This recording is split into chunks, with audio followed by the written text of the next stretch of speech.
Jadi ini adalah arah kebijakan pengadaan CASN tahun 2024.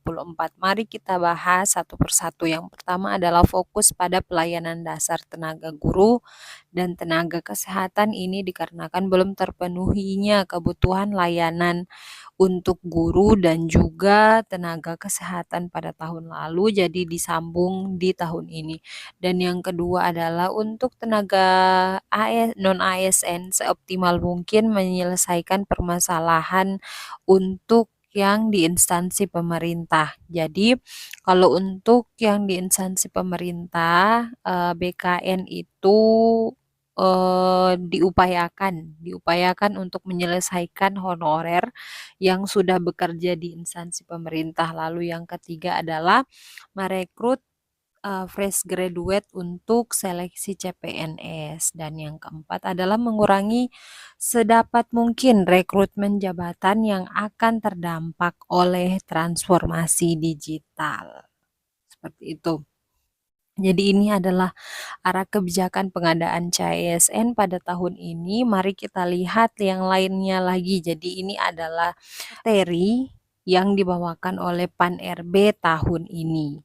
Ini bukan saya yang buat ya, tapi dari Pan-RB langsung. Jadi kita akan membahas apa-apa saja yang menjadi poin-poin penting yang perlu diperhatikan di sini. Ada satu hal. Nah, ini adalah yang terpenting, yaitu skema mekanisme rencana seleksi ASN tahun 2024. Jadi ini mekanisme untuk ujian pada tahun ini. Yang pertama itu seleksi CASN tahun 2024 melalui CAT BKN, jadi tetap CAT. Lalu ini dibagi menjadi CPNS dan juga P3K, di mana untuk P3K itu dibuka untuk formasi khusus non-ASN. Jadi untuk umum itu tidak ada, teman-teman. Jadi diingat lagi kalau yang umum tidak ada dibuka. Jadu lagi. Jadi untuk lowongan formasi ini dibagi menjadi dua, P3K paruh waktu dan juga penuh waktu, di mana yang tidak memenuhi lowongan formasi itu, jadi kalau misalnya pemerintah membuka 100 formasi, yang mendaftar untuk yang honorer pemerintah daerah itu terdapat 200 misalnya ya teman-teman. Jadi untuk yang 100 yang tidak lolos ini akan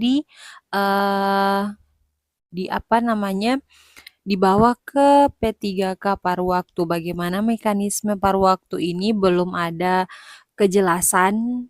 Kita tunggu dulu, jadi jangan lupa subscribe channel ini, karena channel ini akan membahas tentang berbagai berita tentang P3K dan juga CPNS.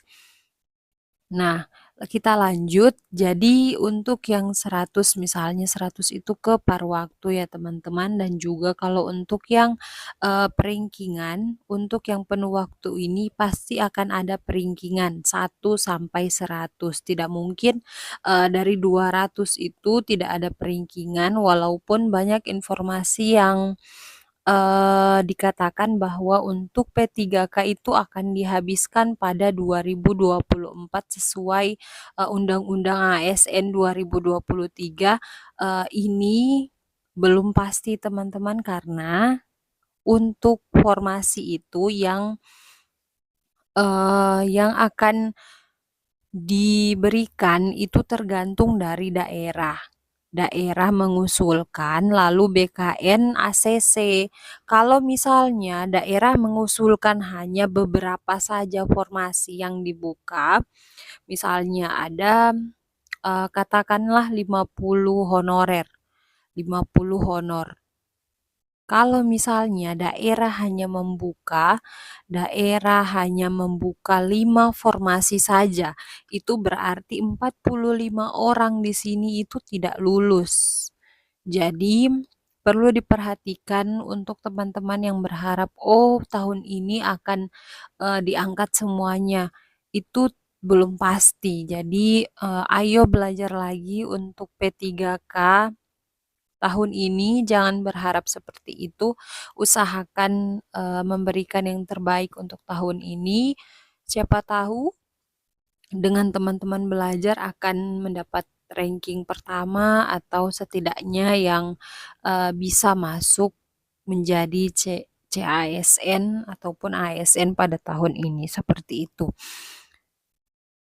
Dan juga di sini, dijelaskan bahwa untuk formasi CPNS perlu diperhatikan itu untuk pelamar umum dan juga fresh graduate dan juga digital talent. Nah, berarti untuk, formasi yang pada tahun lalu, formasi P3K itu kan ada pelamar umum ya teman-teman. Pelamar umum ini dihilangkan. Pelamar umum. Tidak ada lagi untuk 2024, tinggal di, CPNS yang ada. Seperti itu. Jadi untuk P3K tahun ini di daerah itu tidak ada untuk pelamar umum. Dicatat ya teman-teman. Lalu kalau misalnya pelamar umum itu mau menjadi ASN pada tahun ini harus mendaftar CPNS seperti itu.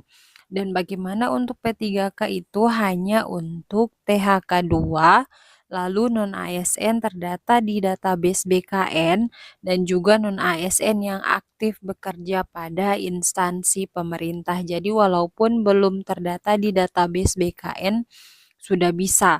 Berapa tahun maksimalnya di sini dijelaskan pengalaman di bidang kerja yang relevan minimal 2 tahun jenjang pemula.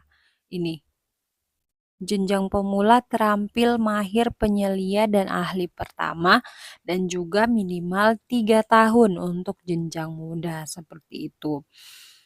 Jadi, untuk yang di jenjang pemula terampil mahir dan ahli pertama itu bisa minimal 2 tahun. Jadi teman-teman kalau 2 tahun itu dihitung dari 2022.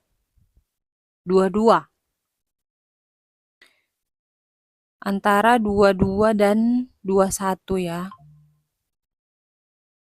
Jadi kalau misalnya, teman-teman ingin mengikuti P3K dan juga, belum terdata di database BKN karena saat pendataan database BKN itu pada tahun 2021. 2021 itu pendataan, jadi untuk teman-teman yang masuk di 2022 tidak usah khawatir, insya Allah akan masuk lagi di P3K pada tahun ini. Yang penting mendaftar dulu di link SSCASN, silahkan dilihat lagi, nanti saya akan informasikan di channel ini insya Allah. Jadi silahkan di subscribe terlebih dahulu channel ini. Jadi itu saja informasi yang saya sampaikan. Terima kasih sudah mampir. Wassalamualaikum warahmatullahi wabarakatuh.